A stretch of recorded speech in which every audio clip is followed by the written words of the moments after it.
I'm reminded that my mother's view, which of course was secular, of missionaries that left their family and went off, to darkest Africa,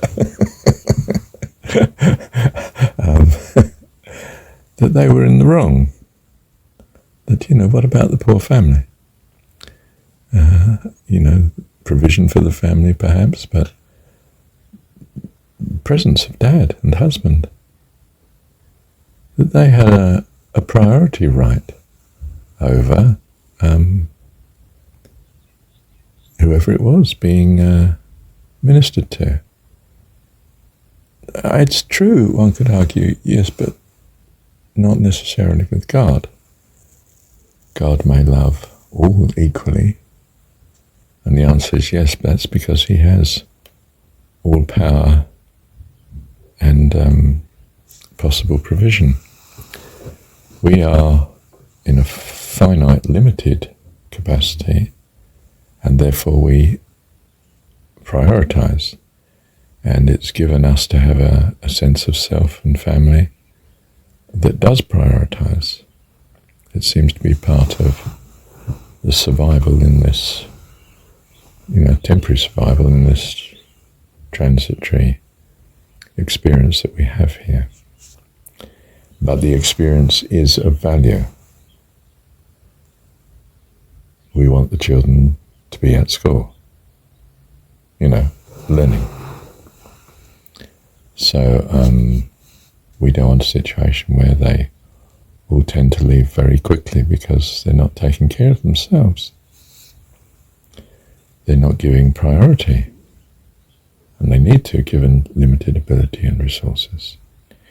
In other words, prioritization is an automatic follow-on from limitations. And this is what, you pick up in economics, that, we optimize given the constraints, the limitations, the scarcities that we are having to accept as given.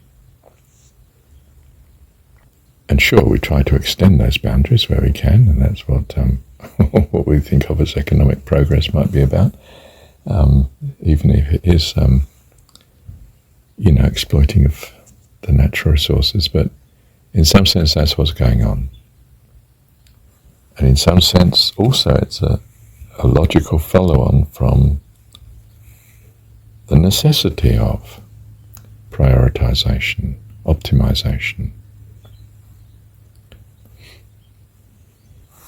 From a limited resource point of view, which is the point of view we have in this uncertainty world. And indeed, now I think of it, the uncertainty does seem to be tied up with the limitation of the resource. Uncertainty tends to confine me to a particular point in time, near the present, if not the present itself in the extreme, of course. And I have limited capacity to mobilize resources in that time.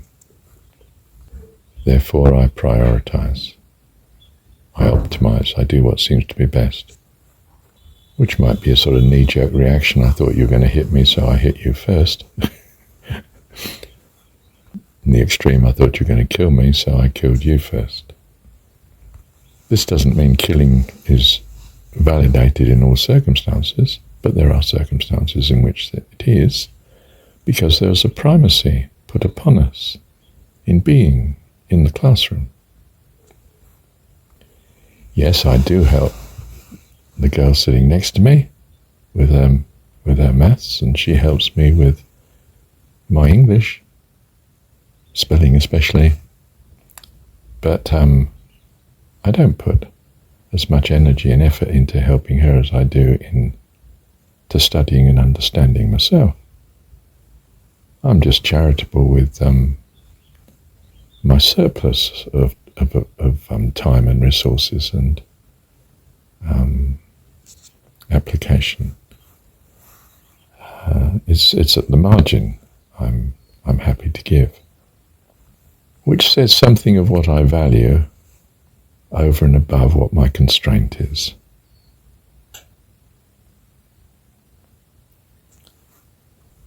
I care for myself very much, but some of that definitely spills over into wanting to care for others, except where the cost is too high. In other words, except it collides too much with the primacy of myself. I don't see this as an evil that God has put in the world to make life difficult. I put it as an evil if it's not used right. You know, if it's all me. But the whole point about the classroom is that it's a place in which we can learn about good and evil and its consequences. So this primacy is a necessary evil in the classroom as part of the learning situation. And the learning situation is designed to give me a great desire to meet all needs of all people, compared to the situation I was in when I was in uncertainty and scarcity in the universe of such, here, specifically, of course, on Earth. Wow, thank you, Dad. Interestingly, then, the notion of self being a sin is not valid. We are unquestionably distinct selves. We are quite unique, and we are islanded in many ways, especially as regards the feeling of pain in one's own body. The person next to you doesn't feel it, or they may have a sympathy, thank goodness. It is our distinctness of self that makes the possibility of fellowship as opposed to loneliness. The joy of family as opposed to isolation. And the depression that follows from that, compared to the joy of good fellowship. Certainly there's a misfellowship that you can have which is not fellowship at all, where you are hostile to people and you cause havoc, and your sense of self is not leading you to reach out, to embrace those that are compatible with your sense of self. You see, if you think about it, the sin of self is to endanger other selves. But if other selves are harmonious, all with each other, you included, then this is wonderful. They are selves, they bring distinct contribution, what we call, uniqueness of each family member to the richness of the family, but they are in harmony. They love each other. Their care extends beyond the boundary of self. Shall we just say very significantly. Okay? And you do get members of a family that will sacrifice themselves for each other. Word sacrifice is perhaps not advisable to use, but will put others before themselves. And wow. It's impressive anyway.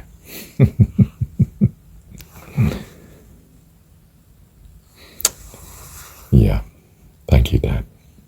The sin of self then is simply a rampant overemphasis on one's own well-being compared to others. But that doesn't mean the other extreme, no self at all, is desirable or indeed feasible.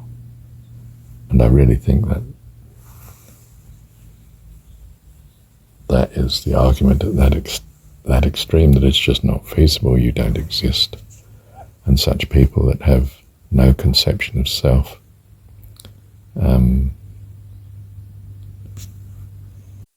not last long in a world where some have and misuse it. So, like many things, self can be a blessing and selfishness can be a curse. And that's what we're learning, thanks to God, to us being here. Thank you, Dad.